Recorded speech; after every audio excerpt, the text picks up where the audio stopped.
Bonjour à tous! Dans ce nouvel épisode de l'Académie vétérinaire ILS, je vous propose de vous expliquer comment traiter et prévenir une urolithiase d'oxalate de calcium. Nous reviendrons tout d'abord sur ce qu'est une urolithiase et sur les causes d'oxalate de calcium. Bien entendu, nous aborderons le traitement des calculs d'oxalate de calcium et enfin, nous finirons par comment prévenir les urolithes à oxalate de calcium sans oublier d'aborder les autres moyens de prise en charge que l'alimentation pour la prévention. Alors surtout, si vous aimez, n'hésitez pas à partager cet épisode et à revoir l'intégralité de notre série sur l'Académie vétérinaire ILS.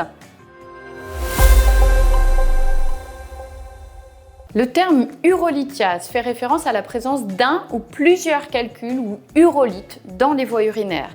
Les urolithes peuvent être trouvés dans les voies urinaires supérieures, c'est-à-dire le bassinet rénal et l'urtère, et ou dans les voies urinaires inférieures, à savoir la vessie et l'urètre. Environ 97% des urolithes se forment dans les voies urinaires inférieures. Les urolithes à oxalate de calcium sont généralement composés à 100% d'oxalate de calcium. Moins fréquemment, ils peuvent aussi contenir du phosphate de calcium et ou du carbonate. De nombreux facteurs de risque sont associés au développement de l'urolithiase à oxalate de calcium. Ces patients présentent une excrétion urinaire accrue de calcium et d'oxalate. L'hypercalciurie peut se produire par divers mécanismes, y compris l'hypercalcémie sérique, l'absorption intestinale accrue de calcium, une réabsorption tubulaire rénale altérée du calcium et une déminéralisation osseuse accrue. Il est important de noter que les patients avec hypercalciurie peuvent être hypercalcémiques ou normocalcémiques.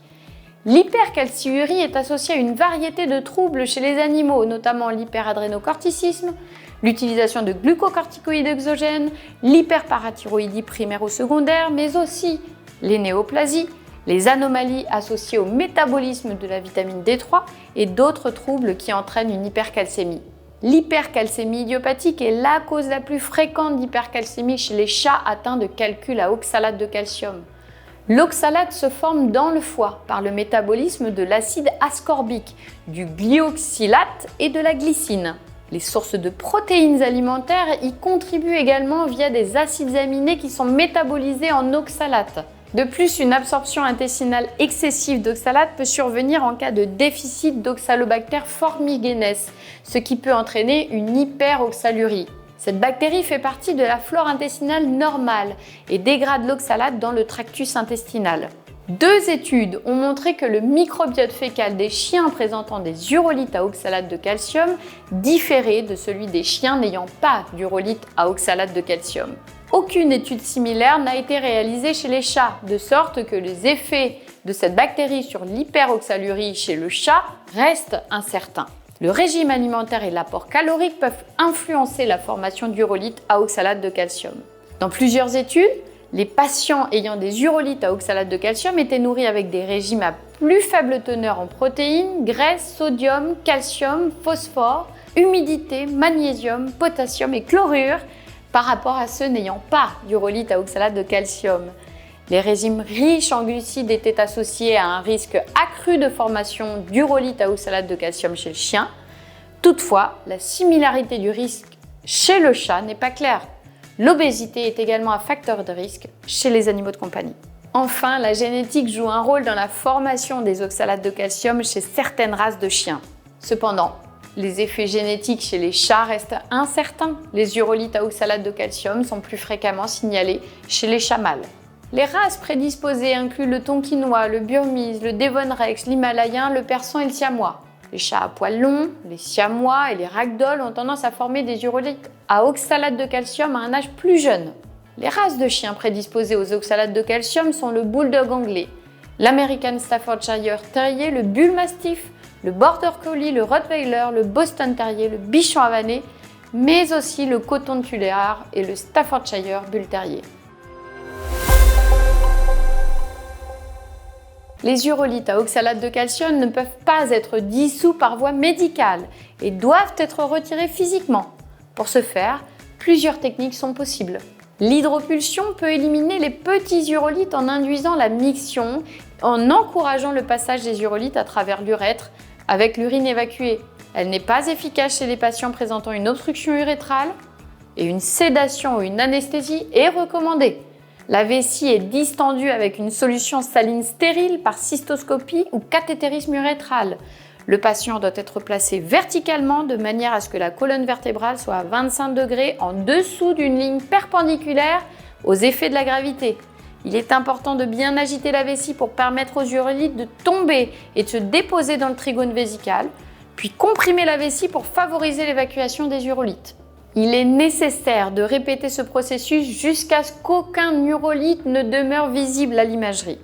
L'élimination des petits urolithes ou des fragments d'urolithes peut être réalisée par cystoscopie transurétrale. Un panier à urolithes peut être utilisé pour saisir les urolithes de taille inférieure au diamètre de l'urètre distendu. La lithotripsie au laser consiste à placer un laser en contact direct avec les urolithes via la cystoscopie pour les fragmenter. Les morceaux fragmentés sont ensuite retirés par cystoscopie ou rétro-hydropulsion. La lithotripsie au laser n'est pas réalisée chez les chats mâles. Cette technique est malheureusement peu disponible à l'heure actuelle.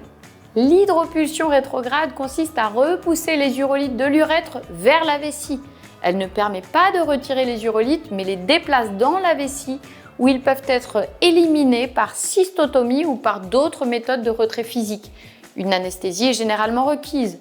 Si la vessie est trop distendue, elle doit d'abord être vidée par cystosynthèse décompressive douce. Cela réduit la pression urétrale, permettant aux urolithes de se déplacer de façon rétrograde.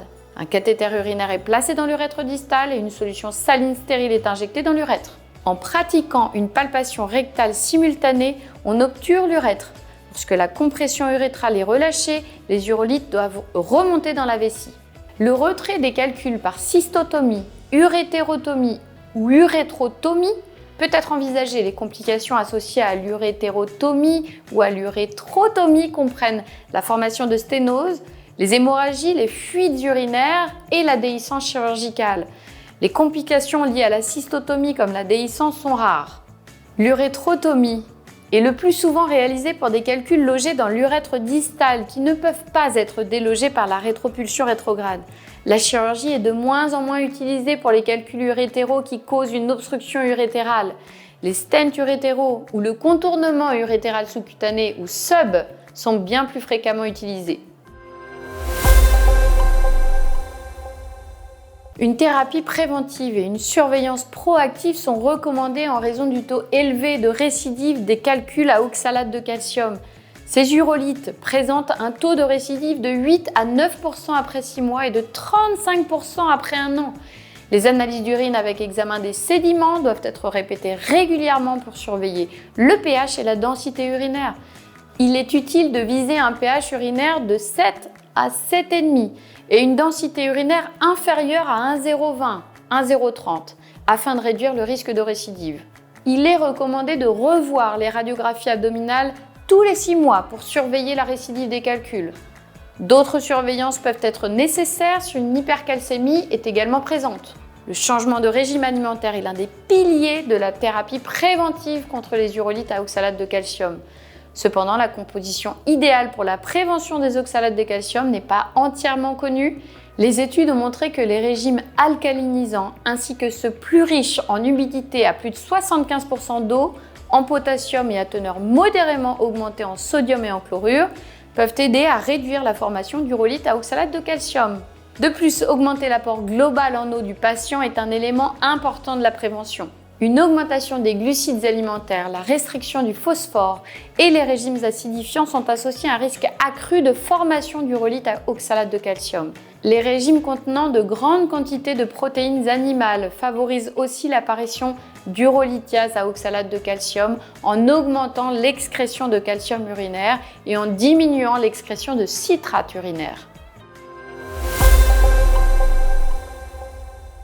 Le citrate de potassium peut aider à prévenir les urolithes à oxalate de calcium. Le citrate forme un sel soluble avec le calcium, inhibant ainsi la formation de cristaux d'oxalate de calcium. Il aide également à alcaliniser l'urine. La dose de départ est de 50 à 75 mg par kilo par voie orale toutes les 12 heures, puis elle est ajustée pour atteindre un pH urinaire d'environ 7 à 7,5. Les diurétiques thiazédiques peuvent également être bénéfiques pour les patients présentant une urolithiase à oxalate de calcium récidivante, si l'hypercalcémie n'est pas présente. Les thiazides augmentent la réabsorption rénale du calcium et favorisent la diurèse. Une diminution de 65% de la sursaturation relative en oxalate de calcium urinaire a été observée chez des chats cliniquement normaux recevant de l'hydrochlorothiazide à une dose de 1 mg par kilo par voie orale toutes les 12 heures. La correction ou la prise en charge des conditions sous-jacentes qui causent l'hypercalcémie peut aider à prévenir la récidive des urolithes à oxalate de calcium. Certaines thérapies pour l'hypercalcémie peuvent inclure des glucocorticoïdes ou des bisphosphonates. J'espère que vous êtes désormais incollable sur comment traiter et prévenir une urolithiase d'oxalate de calcium. Alors surtout, si vous aimez, n'hésitez pas à partager cet épisode et à revoir l'intégralité de notre série sur l'Académie vétérinaire ILS. À bientôt!